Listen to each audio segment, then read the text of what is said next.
তো আল্লাহ তাআলা বলেন, যদি কোরআনের মতো একটা সূরা বানাতে না পারো, আর শোনো কিছুতে পারবাও না তোমরা, বলেও দিস, তাহলে ওই আগুনকে ভয় করো, যে আগুনের জ্বালানি মানুষ এবং পাথর। 21 পারা 14 নম্বর পৃষ্ঠা, সূরা আলিফ লাম মিম আস-সাজদা, 2 নম্বর আয়াতে আল্লাহ বলেন, আলিফ লাম মিম তানজিলুল কিতাবি লা রাইবা ফীহি মির রাব্বিল আলামিন। এই কোরআন বিশ্ব জগতের রবের পক্ষ থেকে অবতীর্ণ, এতে কোনো সন্দেহ নাই। লা রাইবা ফী, কোনো সন্দেহ নেই। সূরাতুল ইউনূসের 37 নম্বর আয়াতে আল্লাহ বলেন, ওয়ামা কানা হাযাল কুরআনু আন ইফতারা মিন দুনিল্লাহ ওয়ালাকিন তাসদীকাল্লাযী বাইনা ইয়াদাইহি ওয়া তাফসীলাল কিতাবি লা রাইবা ফীহি মির রাব্বিল আলামিন। এই কোরআন আল্লাহ ছাড়া কারো পক্ষ থেকে বানানো হয়নি, তৈরি করা হয়নি। ওয়ালাকিন তাসদীকাল্লাযী বাইনা ইয়াদাইহি, তবে এই কোরআন তার পূর্বে যত কিতাব আছে সমস্ত কিতাবকে সত্যায়নকারী হলো আল কোরআন। ওয়া তাফসীলাল কিতাব, কোরআনের পূর্বে যত কিতাব আছে কোরআন সবগুলো কিতাবের স্পষ্ট ব্যাখ্যা দানকারী। লা রাইবা ফীহি মির রাব্বিল আলামিন, আল্লাহ বলেন এটা বিশ্ব জগতের রবের পক্ষ থেকে অবতীর্ণ, এতে কোনো সন্দেহ নাই।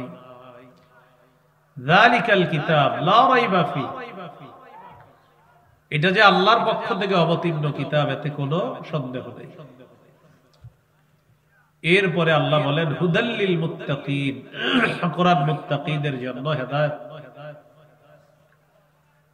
এখন হেদায়েত কিভাবে পাবো? রমজান মাসে 2-3 খতম পড়বেন, পড়ার পর লাইলাতুল কদরে ইমাম সাহেবের কাছে দোয়া চাইবেন, হুজুর 2 খতম কোরআন আছে, বকশায়া দিয়ে। কি করে দিয়ে? একটা চিঠি লেখে, চিঠির মধ্যে লেখে হুজুর 2 খতম কোরআন আছে, একটু বকশায়া দিয়ে। তো এই যে বকশায়া দিয়ে লেখলেন, তো এক তো অন্ধে 2 খতম পড়লেন আপনি, এটা কই আছে? হুজুরে বকশানোর আগে এটা কই আছে? এখন এটা বলেন, এই যে পড়লেন 2 খতম, তো হুজুরে যে বললেন এটা বকশায়া দিয়ে, বকশানোর আগে এটা কই আছে? মানে আপনি পড়ার পর এটা ঝুলা রইছে নাকি? বলেন, আপনি যে 2 খতম পড়লেন, পড়ার পর কি এটা ঝুলা রইছে, কোথাও যায় নাই? হ্যাঁ, তো আবার কেন হুজুরে গিয়ে বলেন হুজুর এটা বকশায়া দেন? মানে হুজুরে বকশানোর আগ পর্যন্ত এটা কোথায় আমার একটু বলেন, যে এটা আশেপাশে ঘুরতেছে কোথাও? আপনি যেই নিয়তে কোরআন পড়েছেন, বাস আল্লাহ আপনার নিয়ত পুরা করেছেন। আপনার তেলাওয়াত মৃত ব্যক্তির জন্য পড়ছেন, বাস মৃত ব্যক্তির যে উন্নতি দরকার, মৃত ব্যক্তির যে উপকার দরকার, আপনার তেলাওয়াত আল্লাহ তাআলা তার কাছে পৌঁছায় দিয়েছে। এটা তো ঝুলে নাই যে হুজুর বলতে হবে আল্লাহ 2 খতম কোরআন পড়া হয়েছে, আল্লাহ এটা আপনি অমুকের কবরে রুহের মাগফিরাতে অমুকের রুহে আপনি পৌঁছায় দেন। তো পৌঁছানোর আগে কই আছে এটা বল? আমি নাইলে দোয়া করলাম, এর আগে এটা কই আছে?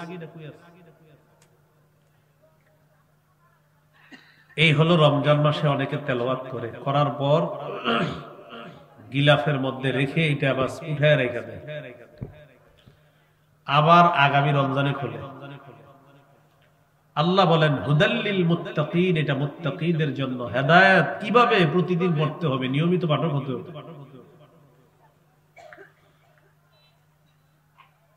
কোরআন হলো আলো, এই আলো যারা গ্রহণ করবে প্রতিনিয়ত, আল্লাহ তাদেরকে এই আলোকে হেদায়েত দান করবে।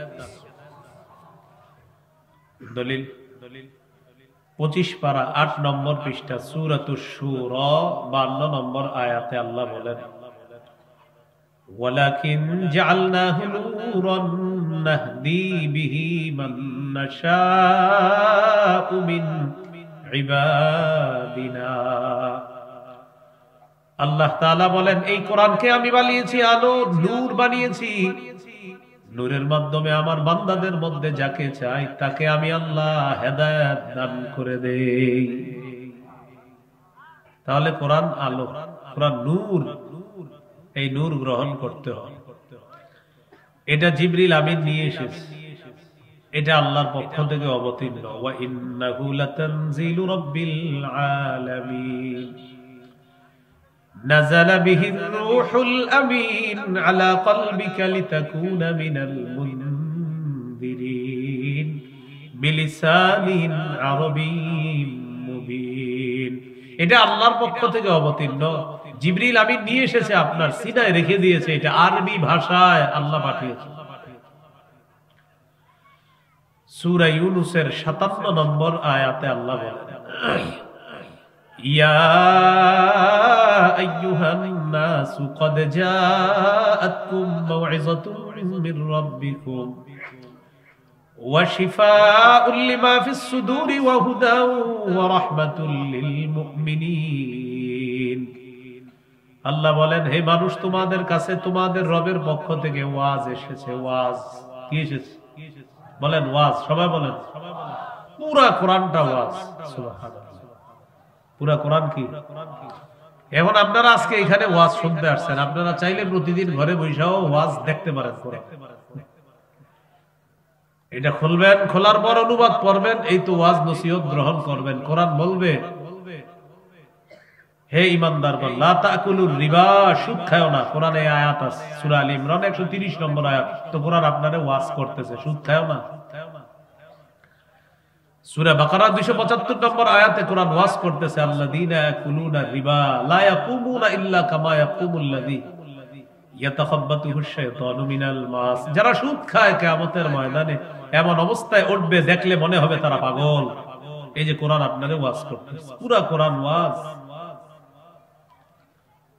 আল্লাহ বলেন, ইয়া আইয়ুহান নাস ক্বাদ জাআতকুম মাউইযাতুম মির রাব্বিকুম, হে মানুষ, তোমাদের কাছে তোমাদের রবের পক্ষ থেকে ওয়াজ এসেছে। ওয়া শিফাউল লিমা ফিস সুদূর, তোমাদের অন্তরের রোগের ঔষধ এসেছে। আরোগ্য, অন্তরের রোগের ঔষধ আরোগ্য। যাদের মন খারাপ, মাহফিলের পরে গিয়ে 10 মিনিট কোরআন তেলাওয়াত করবেন, আপনার মন ভালো হবেই হবে ইনশাআল্লাহ। মন খারাপ, কোন মাদ্রাসার হাফিজি মাদ্রাসায় যাবেন, যাওয়ার পর হেফজখানা ছাত্রদের সাথে 5-10 মিনিট বসবেন, কিছুক্ষণ পর দেখবেন আল্লাহ আপনাকে অন্য এক জগতে নিয়ে যাবে। দুনিয়াবি বিষয়গুলা কিছুক্ষণের জন্য ভুলে যাবেন, অন্য এক জগতে আল্লাহ আপনাকে বিচরণ করেন। শিফা, অন্তরের রোগের আরোগ্য। কোরআন শারীরিক রোগেরও আরোগ্য। সুবহানাল্লাহ। সাহাবায়ে কেরাম সফরে গেছে, খাবার শেষ হয়ে গেছে, পাশের পল্লীতে গিয়ে খাবার চেয়েছে, তারা বলল আমরা খাবার দিতে পারবো না। তো খাবারের ব্যবস্থা করে নাই তারা। তাদের পল্লীর যে আমির সাহেব ছিল, লিডারে বিচ্ছু কামড় দিছে, এখন ওজা কবিরাজ আনছে, কোনো কাজ হয় না। তারা বলল চলো মুসলমানদের কাছে যাই, দেখি কোনো ব্যবস্থা হয় কিনা। মুসলমানদের কাছে আসছে, আসার পর আমির সাহেবকে বললেন, আফিকুম রাকিন, তোমাদের মধ্যে কোনো ঝাড়ফুঁক করার মতো কেউ আছে কিনা? ওই আওয়াজটা একটু কমা, ওই পাশের আওয়াজটা একটু কমা। কোথায়?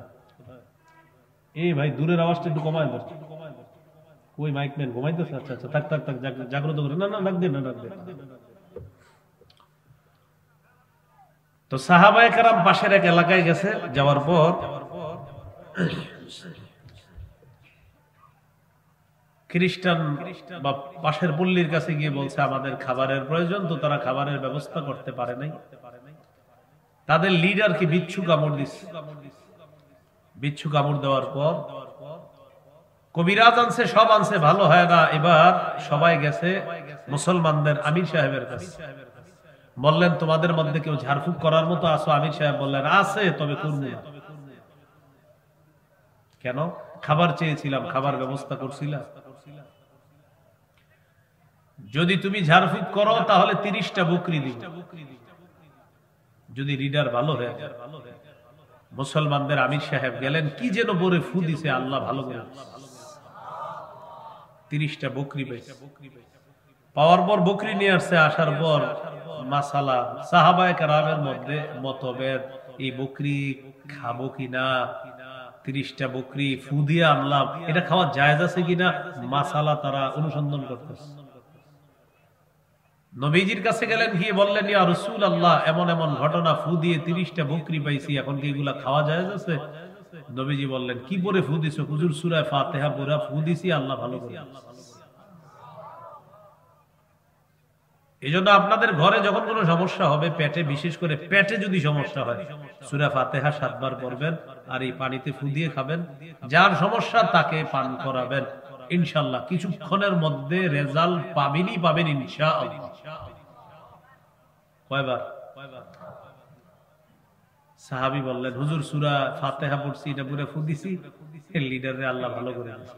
নবীজি বললেন, তোমরাও খাও, আমারেও দাও। বকরি তোমরাও খাও, আমারও দাও। এজন্য ফুটু দিলে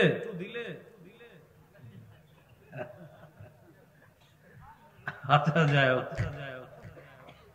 রাসূলুল্লাহ সাল্লাল্লাহু আলাইহি সাল্লাম বললেন, এই বকরি তোমরাও খাও, আমারও দাও। কি বুঝা যায় এখান থেকে?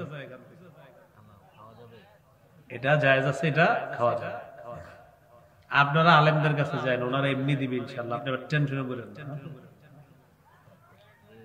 এই হলো হুদাল্লিল মুত্তাকিন, কোরআন মুত্তাকিদের জন্য হেদায়েত। কখন এটা পড়তে হবে? আল্লাহ বলেন, তোমাদের কাছে তোমাদের রবের পক্ষ থেকে ওয়াজ এসেছে, শিফা এসেছে, ওয়া হুদা হেদায়েত এসেছে, ওয়া রাহমাতুল লিল মুমিনিন, মুমিনদের জন্য রহমত তোমাদের রবের পক্ষ থেকে এসেছে। এই জন্য কোরআন যখন পড়বেন নিয়ত করবেন, রহমত চাই, হেদায়েত চাই, শিফা চাই, ওয়াজ নসিহত, এই নিয়তে আমি কোরআন পড়তেছি। এই হলো হুদাল্লিল মুত্তাকিন। কোরআন যারা নিয়মিত পড়বেন, আল্লাহ তাআলা বলেন, ইন্না হাযাল কুরআনা ইয়াহদি লিল্লাতী হিয়া আকওয়াম। এই কোরআন সবচেয়ে সোজা সঠিক রাস্তা দেখায়। কোরআন পড়তে হবে, কোরআন অনুযায়ী আমল করতে হবে। قال رسول الله صلى الله عليه وسلم من جعله اماما قده الى الجنه। যারা কোরআন অনুযায়ী আমল করবে, কোরআন যারা সামনে রাখবে, আর মানে কোরআনকে নেতা মানবে, নেতা মানবে মানে কোরআনকে আইনের কিতাব মানবে, যারা কোরআন অনুযায়ী চলবে, কোরআন অনুযায়ী জীবন পরিচালনা করবে, নবীজি বলেন, কাদাহু ইলাল জান্নাহ, কোরআন তাকে টানতে টানতে আল্লাহর জান্নাতে পৌঁছায় দিবে। কাদা, কাদা মানে নেতৃত্ব দেওয়া। কি দেওয়া? কোরআন আগে আগে নেতৃত্ব দিবে। দিবে মানে কোরআন আপনাকে টেনে টেনে নেতৃত্ব দিয়ে আপনাকে জান্নাতে দিবে। এই জন্য নিয়মিত কোরআন পড়ার চেষ্টা করো, আল্লাহ তৌফিক দান করেন। তিরমিজির হাদিস, 2910 নম্বর হাদিস।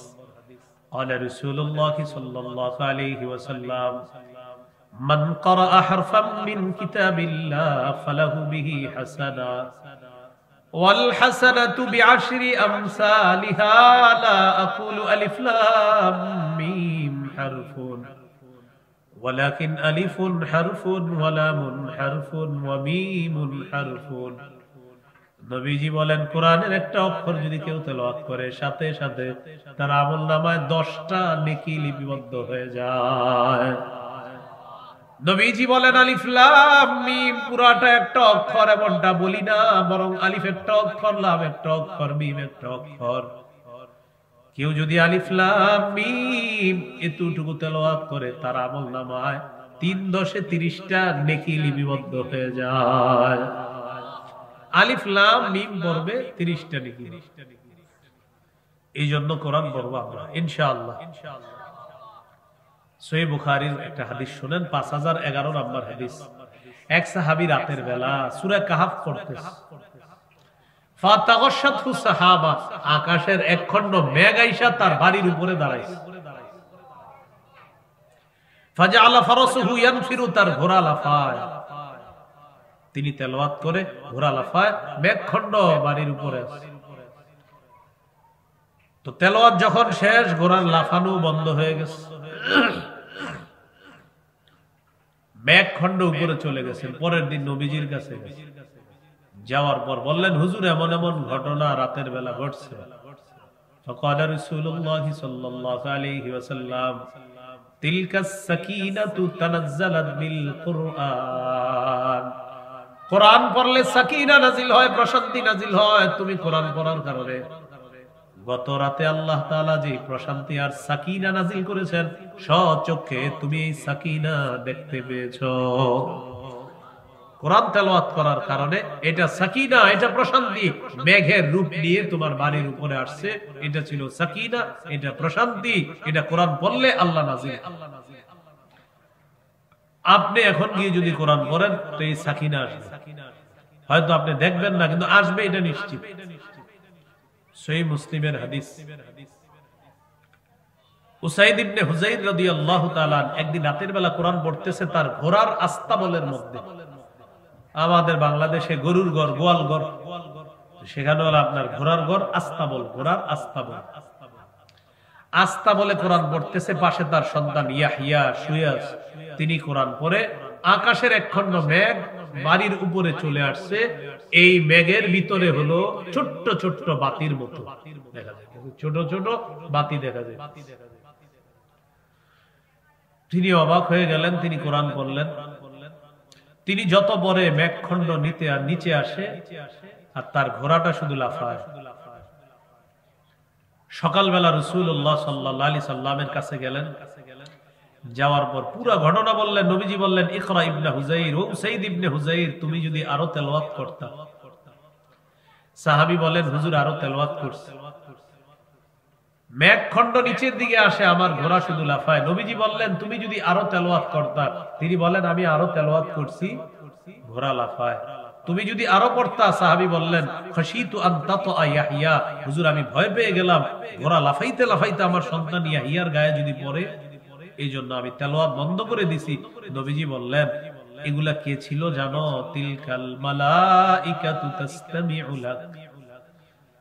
মেঘখণ্ডের মধ্যে যে বাতিগুলা দেখলা, এগুলা বাতি না, আল্লাহর অসংখ্য অগণিত ফেরেশতা। এটা কারা? ফেরেশতারা দুনিয়াতে আসছে তোমার কোরআন তেলাওয়াত মনোযোগ সহকারে শ্রবণ করার জন্য।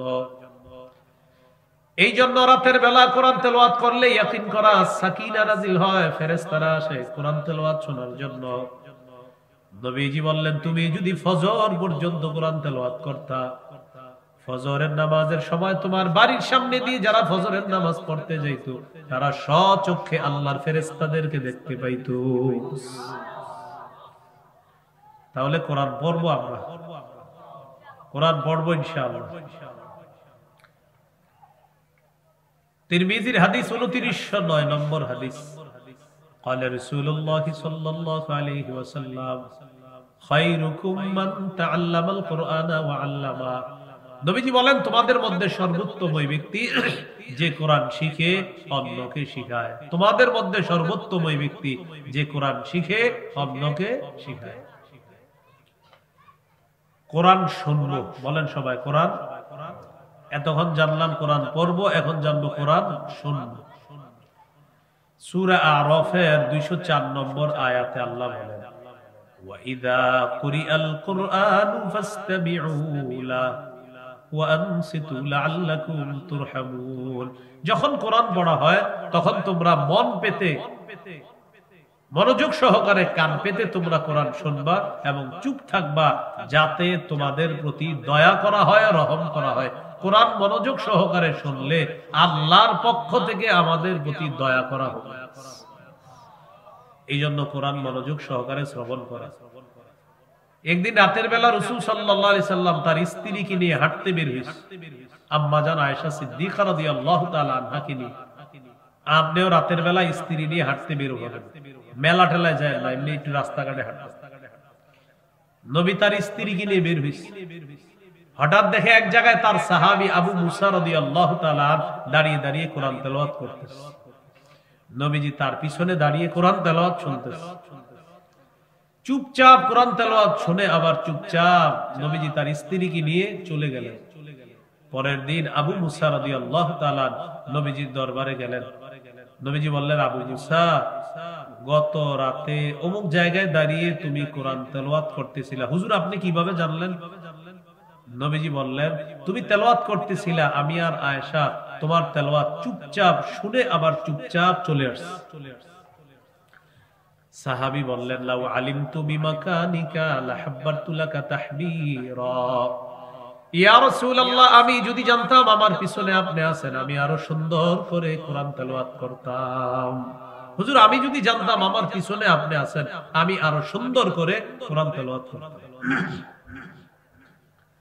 এই হলো কোরআন শোনা, কোরআন পড়া, কোরআন শোনা। হুদাল্লিল মুত্তাকিন, যারা কোরআন পড়বে, কোরআন শুনবে, কোরআন অনুযায়ী আমল করবে, কোরআনের হেদায়েত গ্রহণ করবে, কোরআনের আলো নিবে, কোরআন তাদেরকে হেদায়েতের রাস্তা দেখাবে। এটা আল্লাহ বললেন হুদাল্লিল মুত্তাকিন, কোরআন মুত্তাকিদের জন্য হেদায়েত। সূরা আলী ইমরানের 138 নম্বর আয়াতে আল্লাহ বলেন, হাদা বায়ানুল লিন্নাস ওয়া হুদা ওয়া মাউইযাতুল লিল মুত্তাকিন। কোরআন মানুষের জন্য পথ নির্দেশক, কোরআন ওয়াজ, কোরআন মুত্তাকিদের জন্য রহমত, হেদায়েত।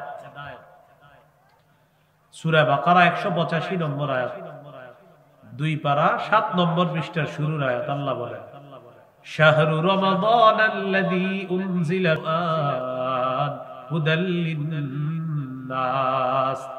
রমজান মাসে কোরআন নাজিল করা হয়েছে, এটা মানুষের জন্য হেদায়েত। তাহলে এই কোরআন থেকে যেন আমরা হেদায়েত গ্রহণ করতে পারি, আল্লাহ তৌফিক দান করুন। তো আল্লাহ বললেন হুদাল্লিল মুত্তাকিন। মুত্তাকি কারা?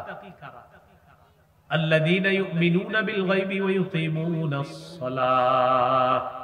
যারা গায়েবে বিশ্বাস করে, যারা অদৃশ্যে বিশ্বাস করে। গায়েব বলা হয় যা দেখা যায় না, ছোঁয়া যায় না, স্পর্শ করা যায় না, ধরা যায় না, লুকায়িত বস্তু, এটাকে বলা হয় গায়েব। গায়েব শব্দটি এক বচন, পবিত্র কোরআনে গায়েব শব্দটি আছে 49 বার। এটার বহু বচন গুয়ুব, গুয়ুব শব্দটি কোরআনে আছে 4 বার।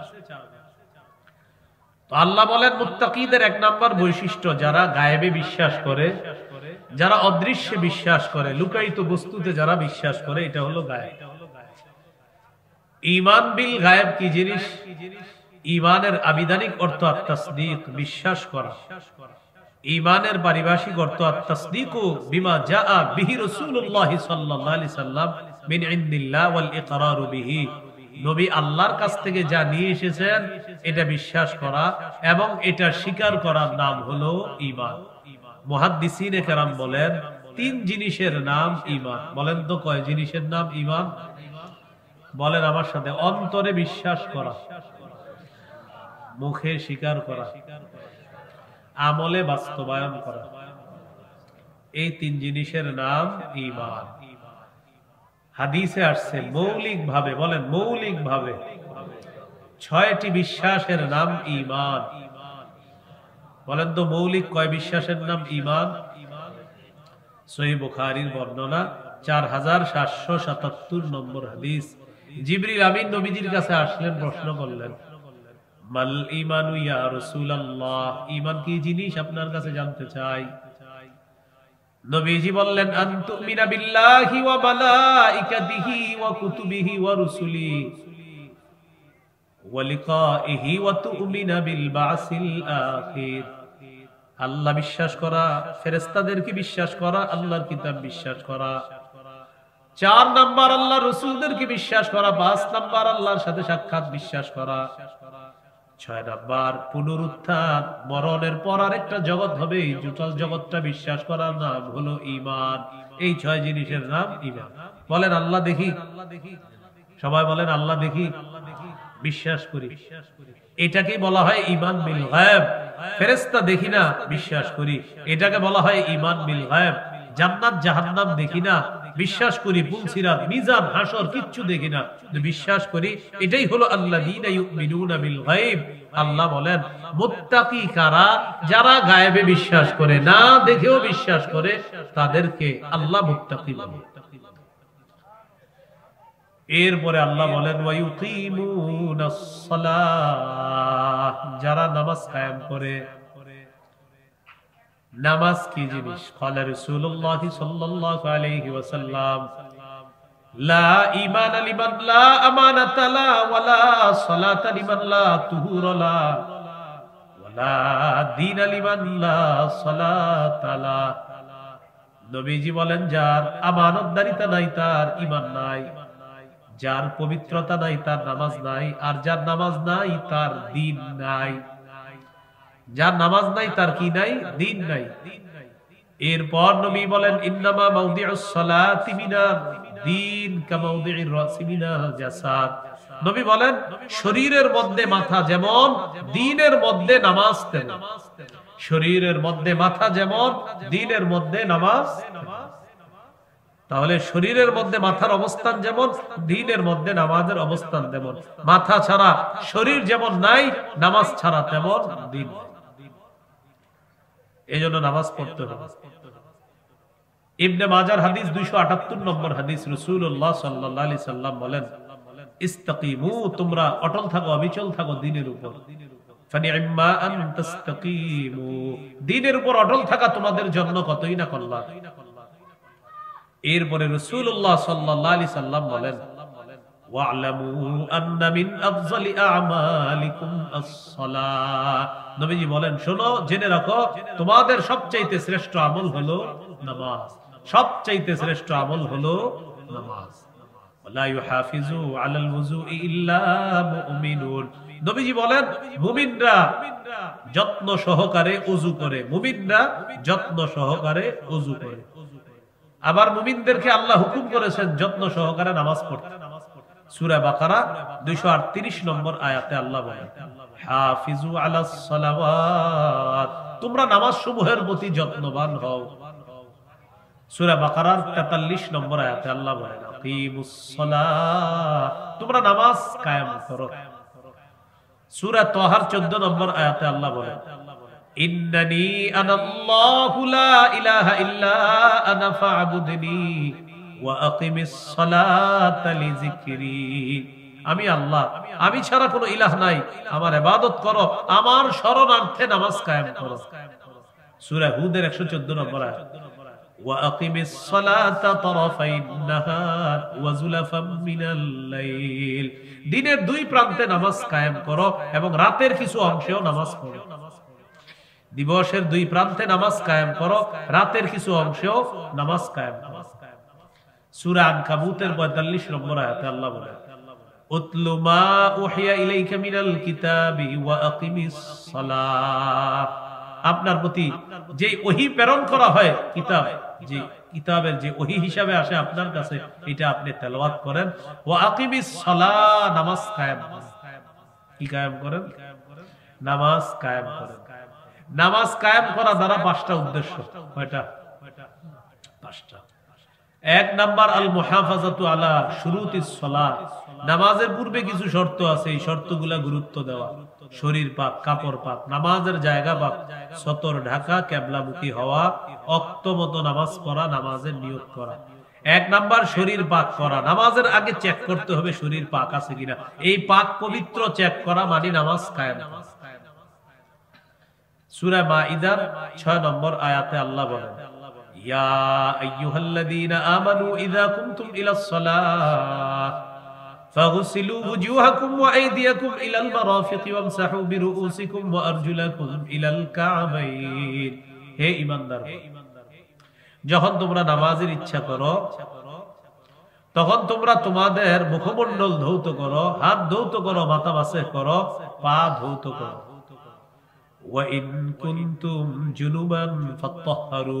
আর যদি গোসল ফরজ হয়, গোসল করো। এই আয়াত থেকে বোঝা যায় ওযু না থাকলে ওযু করা, গোসল ফরজ হলে গোসল করা। ওযু না থাকলে নামাজ হবে না। সহিহ বুখারীর 6956 নম্বর হাদিস, রাসূলুল্লাহ সাল্লাল্লাহু আলাইহি সাল্লাম বলেন, লা ইয়াকবালুল্লাহু সালাতা আহাদিকুম ইযা আহদাসা হাত্তা ইয়াতাওয়াদ্দা। তোমাদের কেউ যখন ওযু না থাকে, ওযু না করা পর্যন্ত আল্লাহ তার নামাজ কবুল করেন না। এজন্য আপনার শরীর পাক সাফ আছে কিনা এটা চেক করে নামাজ পড়া মানে নামাজ কায়েম করা। কাপড় পাক, আপনি নামাজে যাওয়ার সময় কাপড়টা চেক করবেন পাক সাফ আছে কিনা, এর মানেও নামাজ কায়েম করা। সূরা মুদ্দাসসিরের 4 নম্বর আয়াতে আল্লাহ বলেন, ওয়া থিয়াবাকা ফাতাহির, কাপড় পবিত্র করো, তোমাদের কাপড় সমূহ পবিত্র করো। সহিহ বুখারীর 227 নম্বর হাদিস, এক নারী রাসূলুল্লাহ সাল্লাল্লাহু আলাইহি সাল্লামের কাছে আসছে। আসার পর প্রশ্ন করলেন, আরাইতা ইহদানা তাহিদু ফিস সাওম, হুজুর নারীদের অসুস্থতার কারণে তাদের কাপড়ের মধ্যে যদি নাপাকি লাগে, এই নাপাকি পবিত্র করবে কিভাবে? নবীজি বললেন, তাহুত্তুহু, এটা ঘষে উঠাবে, সুম্মা তুকরিসুহু বিল মা, এরপর পানি দিয়ে রিগড়িয়ে নিবে, ওয়া তানদাহুহু, এরপর কাপড়টা চিপবে, এরপর কি করবে? এটা শুকাতে দিবে, শুকানোর পর পবিত্র হবে, সুম্মা তুসাল্লি ফিহি, এরপর সেই পবিত্র কাপড়ে নামাজ পড়বে। এই হাদিস থেকে বোঝা যায় নামাজের পূর্বে আপনার কাপড় পবিত্র আছে কিনা এটা চেক করবেন। এই চেক করা মানিও নামাজ কায়েম করা। নামাজের জায়গা পাক, নামাজে দাঁড়াইতেছেন, আল্লাহু আকবার, যা নামাজ বিছাইছেন বাকি ভালো করে দেখেন, বাচ্চা প্রস্রাব করে দিয়েছে। এই যে আপনি নামাজের জায়গা পাক আছে কিনা চেক করলেন, এটা মানিও নামাজ কায়েম করা। সহিহ বুখারীর 438 নম্বর হাদিস, রাসূলুল্লাহ সাল্লাল্লাহু আলাইহি সাল্লাম বলেন, উতিতু খামসান লাম ইউতাহুন্না আহাদুম মিনাল আমবিয়াই ক্বাবলি, আমাকে 5টি জিনিস দেওয়া হয়েছে যা অতীতের কোন নবীকে দেওয়া হয় নাই।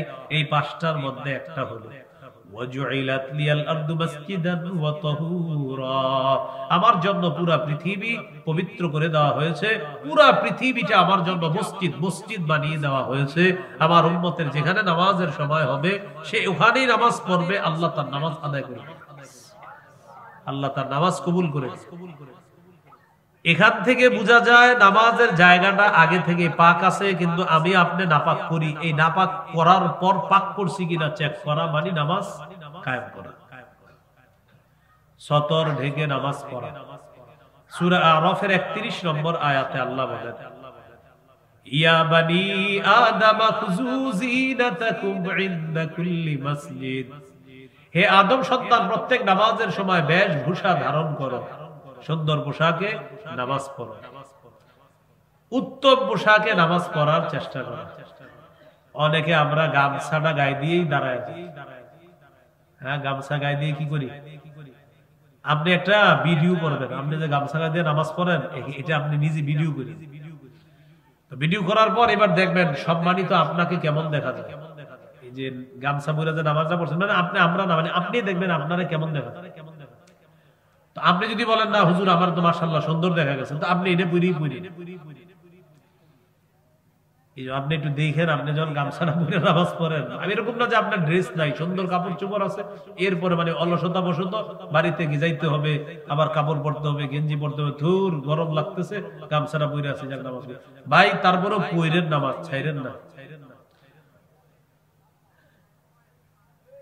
কিবলামুখী হওয়া। রাসূলুল্লাহ সাল্লাল্লাহু আলাইহি সাল্লাম 17-18 মাস বাইতুল মুকাদ্দাসের দিকে ফিরে নামাজ পড়ছেন। বারবার আকাশের দিকে চেহারা উঠায় আর মনটা চায় আল্লাহ যদি কিবলাটা আবার কাবার দিকে করে দিত, এটা মন চায় কিন্তু বলে না। আল্লাহ তাআলা আয়াত নাজিল করে দিলেন, কদ নারা তাকাল্লুবা ওয়াজহিকা ফিস সামা, হাবিব আপনি যে বারবার চেহারা উপরে উঠান নামান কেন, আমি কিন্তু দেখি এবং আমি জানি বিষয়টা, আপনি কেন চেহারা বারবার উপরে উঠান? আপনি চাইতেছেন কিবলাটা যেন আবার কাবার দিকে আমি করে দেই, ঠিক আছে, ফালানুয়াল্লিয়ান্নাকা কিবলাতান তারদাহা, আপনার পছন্দ অনুযায়ী আমি আবার আপনাকে কাবার দিকে ফিরিয়ে দিচ্ছি। 4 রাকাত ওয়ালা নামাজের 2 রাকাত পড়ে ফেলছে, বাকি আছে কয় রাকাত? বাইতুল মুকাদ্দাসের দিকে ফিরে 2 রাকাত পড়ছে। ওই মুহূর্তে জিবরিল আমিন আয়েশা বলতেছে, তাড়াতাড়ি ঘুরে যান, কিবলা পরিবর্তন হয়ে গেছে, বাকি 2 রাকাত কাবার দিকে ফিরে পড়েন। এই জন্য এক নামাজ 2 কিবলার দিকে পড়েছিলেন। ওই মসজিদকে বলা হয় মসজিদু যিল কিবলাতাইন, 2 কিবলার মসজিদ, মানে এক নামাজ 2 কিবলার দিকে ফিরে পড়া হয়েছে। এই হলো কিবলামুখী হওয়া। এটা পাবেন সূরা বাকারা 148-149 নম্বর আয়াত। ওয়াক্তমত নামাজ পড়া, সূরা নিসা 103 নম্বর আয়াত আল্লাহ বলেন, ইন্নাস সালাতা কানাত আলাল মুমিনিনা কিতাবাম মাওকুতা, মুমিনদের উপর সময় মতো নামাজ পড়া ফরজ। সহিহ বুখারীর 527 নম্বর হাদিস, আব্দুল্লাহ ইবনে মাসউদ রাদিয়াল্লাহু তাআলা রাসূলুল্লাহ সাল্লাল্লাহু আলাইহি সাল্লামকে জিজ্ঞাসা করলেন, আইয়ুল আমালি আহাব্বু ইলাল্লাহ, হুজুর আল্লাহর কাছে সবচেয়ে পছন্দনীয় আমল কোনটি? নবীজি বললেন আস-সালাতু আলা ওয়াক্তিহা, সময় মতো নামাজ পড়া। বলেন সময় মতো কি পড়া? নামাজ পড়া আল্লাহর কাছে সবচেয়ে পছন্দনীয় আমল। এজন্য আমরা সময় মতো নামাজ পড়ার চেষ্টা করব ইনশাআল্লাহ। বাংলাদেশ এয়ারপোর্টে আপনি নামাজ পড়ছেন সময় মতো, মাগরিবের নামাজ। কোন নামাজ? সবাই বলেন। এয়ারপোর্টে সময় মতো মাগরিবের নামাজ পড়ার পর প্লেনে উঠছেন, সৌদি আরব যাবেন উমরা হজ করতে, আল্লাহ কবুল করেন। কিছুক্ষণ পশ্চিম দিকে যাওয়ার পর দেখেন কি সূর্য এখনো ডুবে নাই। আপনি কিন্তু সূর্য ডুবার পরে বাংলাদেশে মাগরিব পড়ছিলেন, পড়ার পরে প্লেনে উঠছেন, প্লেন যত পশ্চিম দিকে যায় তত দেখেন সূর্য এখনো বাকি আছে ডুবতে। কিছুক্ষণ পর সূর্য ডুবছে, আবার মাগরিবের সময় হয়েছে, তখন কি করবে? তখন আর মাগরিব পড়া লাগবে না।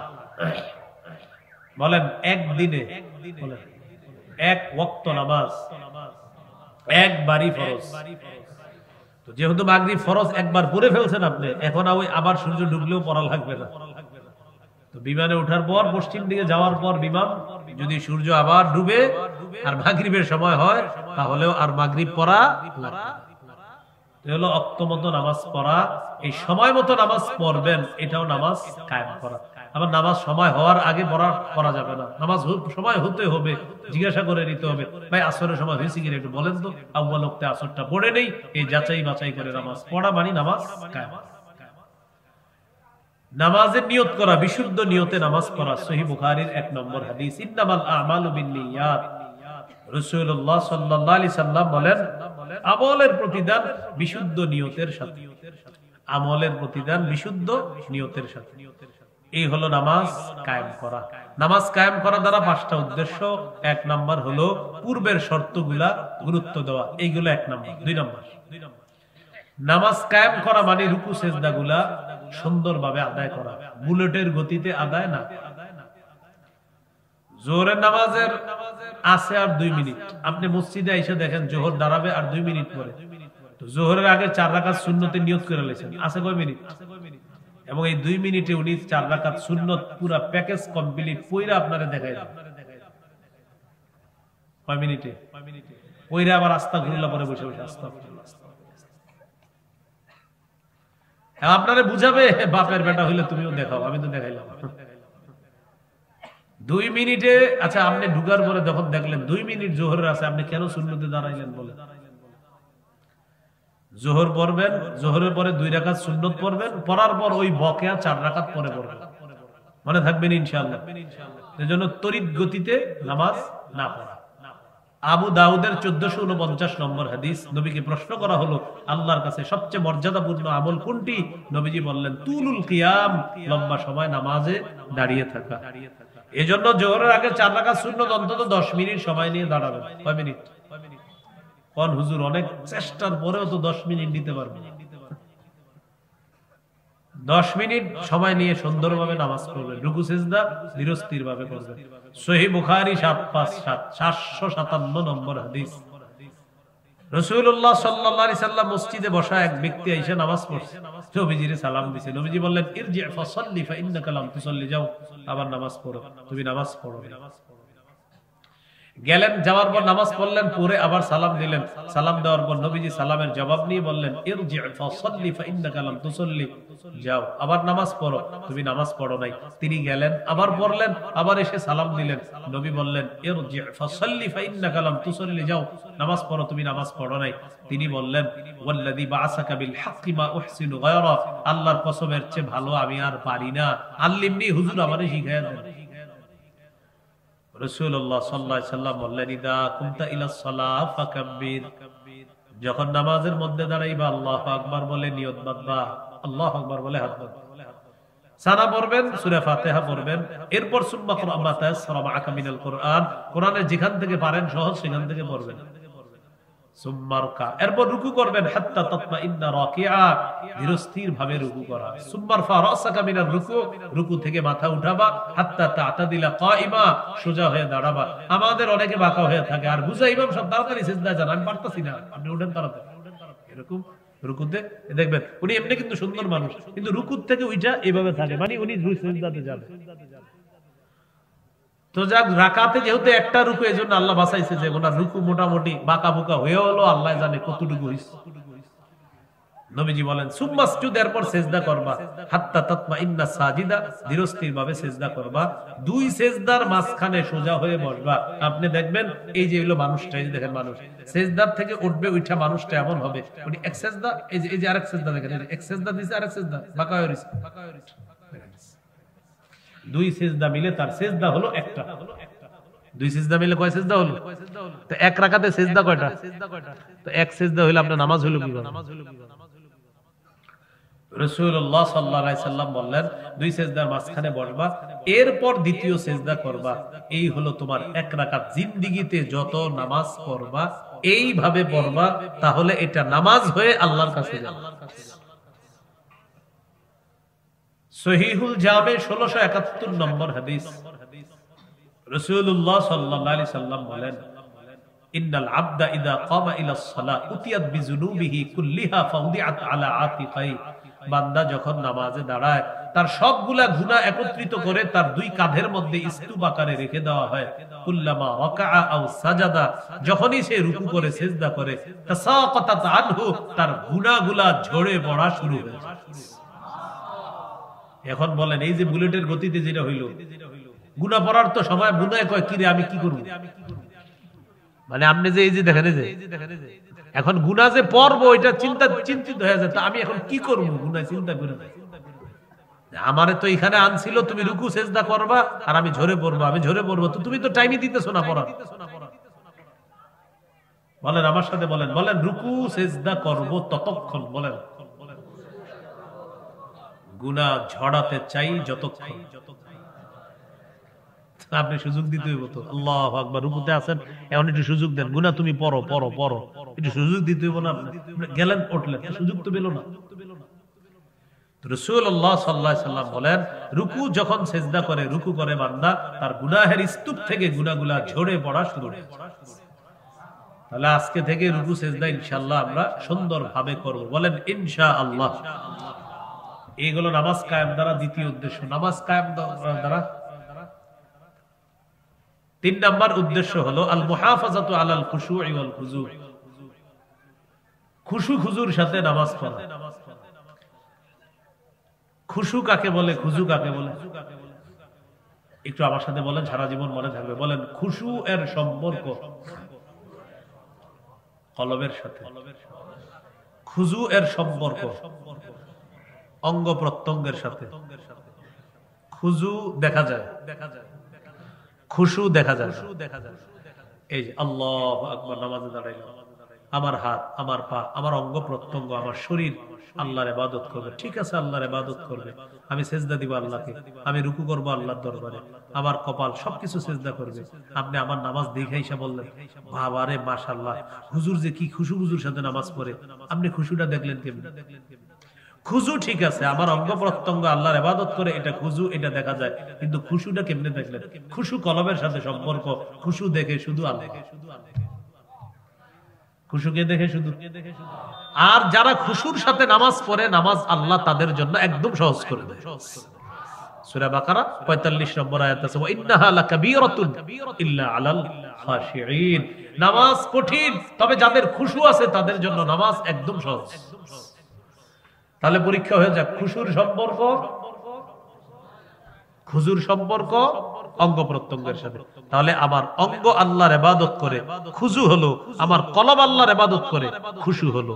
তাহলে কলব এবং অঙ্গ যদি আল্লাহর ইবাদত করে, এটার নাম হবে খুশু খুজু। আল্লাহু আকবার, ধীরস্থির ভাবে নামাজ পড়তেছেন, কলবের মধ্যে আছে আরে যদি এরকম না করতাম তাহলে এই জমিনটা আমার হাতছাড়া হইতো না, কলবে এটা আছে। খুজু হলো যেটা আমরা দেখতেছি, কিন্তু খুশু হলো না যেটা আল্লাহ দেখতেছে। ভাই মনে থাকবে? তাহলে খুশু খুজুর সাথে নামাজ পড়া, আল্লাহু আকবার, হ্যাঁ হ্যাঁ, আমার কলব আল্লাহর ইবাদত করে, আমিও আল্লাহর ইবাদত করি, আমার হাত পা অঙ্গ প্রত্যঙ্গ আমার কলব আল্লাহর ইবাদত করে, এটা হবে খুশু খুজু। এই হলো 3 নাম্বার, খুশু খুজুর সাথে নামাজ পড়া, নামাজ কায়েম করা। মনে আসেনি? 4 নাম্বার, পরিবারকে নামাজের হুকুম করা। সূরা তাহা 132 নম্বর আয়াত 16 পারার শেষ পৃষ্ঠাে আল্লাহ বলেন, ওয়া'মুর আহলাকা বিস-সালাহ, পরিবারকে নামাজের হুকুম করেন, আদেশ করেন। নামাজের হুকুম করা পরিবারকে, এটা মানে নামাজ কায়েম করা। সর্বশেষ 5 নম্বর, রাষ্ট্রের প্রত্যেকটা মুসলমান যেন নামাজি হয়ে যায়, এই চেষ্টা অব্যাহত রাখা মানে নামাজ কায়েম করা। পরিবারকে প্রতিদিন নামাজের কথা বলবেন, রাষ্ট্রের প্রত্যেকটা মুসলমান যেন নামাজি হয়ে যায়, এই চেষ্টা করতে হবে। প্রতিনিয়ত বন্ধুদেরকে নামাজের দাওয়াত দিবেন। আপনি আপনার আশেপাশের মানুষগুলাকে নামাজের কথা বলবেন, আশেপাশের মানুষগুলাকে প্রতিদিন নামাজে নেওয়ার চেষ্টা করবেন। আল্লাহ তাআলা তৌফিক দান করেন। এই হলো আপনার মনে আসেনি হুদাল লিল মুত্তাকিন আল্লাযীনা ইউমিনুনা বিল গায়ব ওয়া ইউকিমুনাস সালাহ। মুত্তাকি তারা যারা গায়েবে বিশ্বাস করে, যারা নামাজ কায়েম করে। দুইটা বৈশিষ্ট্য বললাম, অনেকগুলো বৈশিষ্ট্য পরে আরো। তো এই দুই বৈশিষ্ট্য আমরা মনে রাখবো, তাহলে মনে আসেনি হেদায়েত গ্রহণ করব। কোরআনের পাঠক হতে হবে, কোরআনের শ্রোতা হতে হবে। ঈমান বিল গায়েব কি জিনিস? ঈমান বিল গায়েব, না দেখে আল্লাহ, ফেরেশতা, জান্নাত, জাহান্নাম সব বিশ্বাস করা, এটার নাম হলো ঈমান। ঈমান কয় জিনিসের নাম? 3 জিনিসের নাম। অন্তরে বিশ্বাস করা, মুখে স্বীকার করা, আমলে বাস্তবায়ন করা। মৌলিকভাবে 6টা বিশ্বাসের নাম ঈমান, যেটা আমরা হাদিস থেকে জানলাম। এরপরে নামাজ কায়েম করা। মৌলিক 5টি কাজ মানে নামাজ কায়েম করা। 1 নাম্বার, নামাজের পূর্বে কিছু শর্ত আছে, এগুলা গুরুত্ব দেওয়া। শরীর পাক, কাপড় পাক, নামাজের জায়গা পাক, 70 টাকা কিবলামুখী হওয়া, ওয়াক্তমতো নামাজ পড়া, নামাজের নিয়ত করা। 2 নাম্বার, রুকু সেজদা ধীরস্থির ভাবে করা। 3 নাম্বার, খুশু খুজুর সাথে নামাজ পড়া। 4 নাম্বার, পরিবারকে নামাজের হুকুম করা। 6 নাম্বার, রাষ্ট্রের প্রত্যেকটা মুসলমান যেন নামাজি হয়ে যায়, এই চেষ্টা অব্যাহত রাখা। আল্লাহ তাআলা আমাদের সকলকে যে কথাগুলো শুনলাম বললাম, আমরা সবাই যেন আমল করতে পারি, আল্লাহ তৌফিক দান করেন। আমিন ওয়া আখিরু দাওয়ানা আলহামদুলিল্লাহি রাব্বিল আলামিন।